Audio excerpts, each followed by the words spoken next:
Hello बच्चों, आज हम आपकी क्षितिज पाठ्य पुस्तक के काव्यखंड से कवि रस खान का जो दूसरा सवैया है उसका भावार्थ और सरलार्थ समझेंगे। आपका सवैया है, या लकुटी अरु कामरिया पर राज तिहूँ पुर को तजि डारों, आठों सिद्धि नवों निधि को सुख, नंद की गाय चराए बिसारों। रस खान कबों इन आखिन सो ब्रिज के वन बाग तड़ाग निहारों, कौटिक अकल धौत के धाम करील के कुंजन ऊपर वारों। इस सवैये में आए कठिन शब्दों के अर्थ जो है वो इस प्रकार हैं।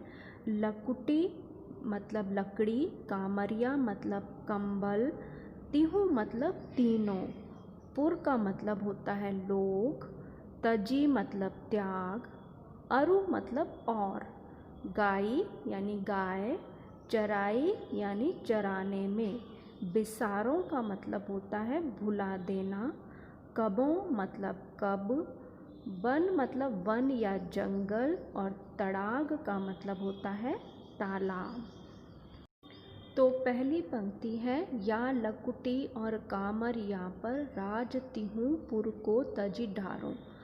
इसका क्या भावार्थ है कि कवि रस खान जो है श्री कृष्ण से जुड़ी हर वस्तु के प्रति अपना प्रेम प्रकट करते हुए कहते हैं कि उनकी लकड़ी जो वह गायों को चराने के लिए जाते समय अपने साथ रखते थे और वह कंबल जो वो ओढ़ते थे, उनको पाने के लिए तीनों लोकों का राज्य जो है कवि रस खान त्यागने को तैयार हैं। अगली पंक्ति है, आठों सिद्धि नवों निधि को सुख, नंद की गाय चराए बिसारो। अब ये 8 सिद्धियाँ और 9 निधियाँ क्या हैं? आप हनुमान चालीसा पढ़ते हैं तो उसमें होता है, आठों सिद्धि 9 निधियों के तुम दाता।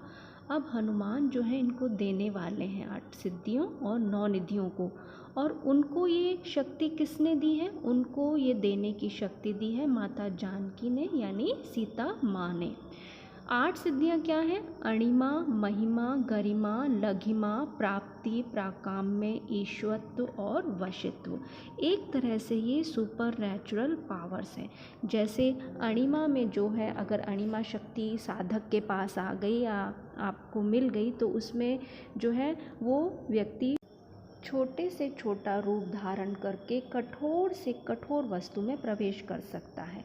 ऐसे ही महिमा शक्ति में वो अपने शरीर को बहुत ज़्यादा विशालकाय बना सकता है, बहुत बड़ा आकार कर सकता है अपने शरीर का।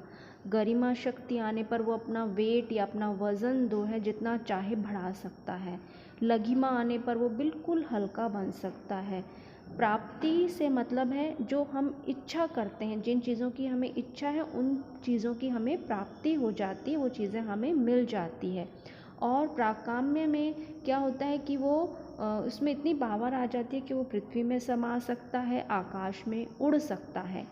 ईशत्व का मतलब होता है वह सब पर उसमें जो है शासन करने की जो है शक्ति आ जाती है। और वशित्व का मतलब होता है कि वो जिसको चाहे उसको अपने वश में कर सकता है, उससे जैसा चाहे वैसा करवा सकता है। ऐसे ही जो ये 9 निधियाँ हैं, ये वैसे तो लक्ष्मी जी की कृपा से प्राप्त होती हैं, किंतु माता सीता ने जो है हनुमान जी को ये आशीर्वाद दिया था कि वो भी इनको प्रदान कर सकते हैं, दे सकते हैं। तो ये निधियां हैं पद्म, महापद्म, शंख, मकर, कच्छप, मुकुंद, कुंद, नील और खर्व। ये एक तरह से धन से संबंधित शक्तियां हैं, जिसमें जो है व्यक्ति को गुणों के अनुसार, किसी को जो है वो बहुत सारे सोने का संग्रह कर सकता है, कोई जो है वो इतनी ताकत रखता है कि वो सोने का दान जो है धार्मिक लोगों में कर सकता है, तो किसी के पास राज्य आ जाने की शक्ति आ जाती। तो धन संपत्ति से संबंधित जो शक्ति हैं वो क्या है, वो 9 निधियों के अंतर्गत आती हैं।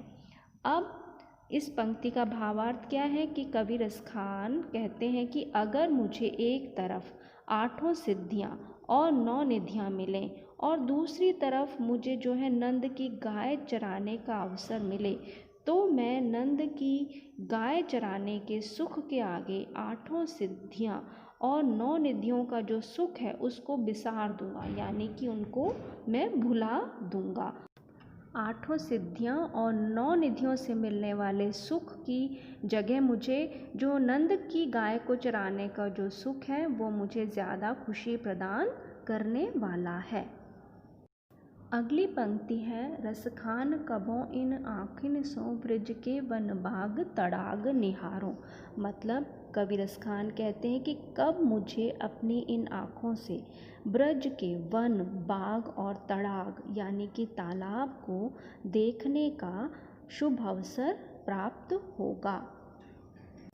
और इस सवैये की अंतिम पंक्ति है कि कौटिक अकलधौत के धाम करील के कुंजन ऊपर वारों।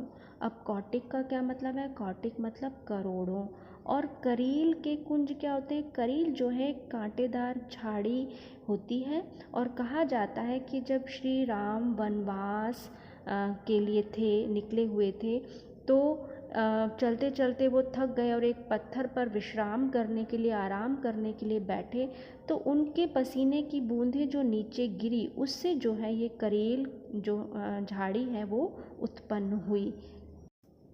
तो इस तरह से करील जो है एक कांटेदार झाड़ी है जिसकी पिक्चर आप स्लाइड में देख सकते हैं। तो इस पंक्ति में कवि रसखान कहते हैं कि करील के कुंजों के ऊपर जो है वो करोड़ों सोने चांदी के जो महल हैं वो वारने को, त्यागने को तैयार हैं। अब इस सवैये का क्या सार है कि कवि रसखान जो है श्री कृष्ण से जुड़ी छोटी से छोटी वस्तु को पाने के लिए दुनिया का बड़े से बड़ा ऐशो आराम छोड़ने के लिए, त्यागने के लिए तैयार हैं।